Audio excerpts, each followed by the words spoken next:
hers who was diagnosed with breast cancer, who Pink Ribbon Girls helped when she was getting her treatment. And so when this came back to the offices, I knew Kevin and I had worked together when he was with CAGNY years ago. Also, they used to do October's National Breast Cancer Awareness Month, and they would turn all their signs pink. So it was kind of a neat thing to see, at least on the west side, kind of us coming together that way. So when they transitioned over to Coldwell, it was an even better fit. So thank you for choosing Pink Ribbon Girls.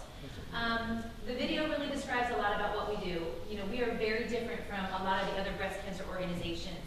We provide free, direct services to women and their families. We deliver meals to their homes. We clean their homes. We take them we give them transportation to their treatment. You know, we watch their children. We hook them up with other young women that are diagnosed with breast cancer.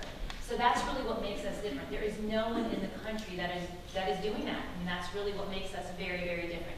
You know, research is important, absolutely. Awareness is important, but we just found that for us, those free direct services are what women want. You know, when I was 30, I come from the west side. I have a huge Catholic family, and all those things were provided for me. I didn't have to worry about making a meal when I was getting sick from my chemotherapy, or somebody doing the laundry.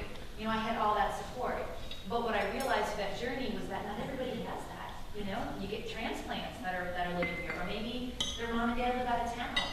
And those are just the things I know that just made such a difference in my breast cancer journey on a day-to-day basis. Just to give you some quick numbers, last year in 2013, we provided over 10,200 meals.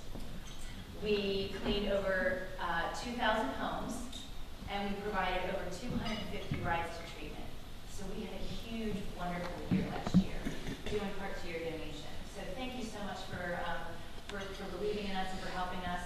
Of course, I would be remiss to say, if you know anybody who's battling from breast cancer that needs help, please send them to my website. It's pinkribbongirls.org.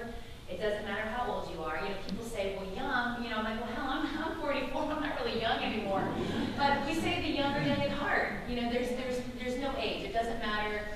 We don't say you have to be under 40. It doesn't matter how old you are. We are not income driven, meaning it doesn't matter how much money you make. You know, if you need help, we're there. So again, it doesn't matter how old, doesn't matter what stage of breast cancer. It's not income driven. Just please send them to the website. They sign up, they fill out a form, and we can start services next week. So I know last year we kind of joked, all of us were kind of going around about our big signature events, and I think 5 of us had events the same day. So I'll start off by saying we are having our first signature event in Cincinnati on May 17th. It's called Ignite the Fight, and it's down at the American Sign Museum. I don't know if anybody's been there yet. It's a really cool new venue. I was a keynote speaker there last summer, and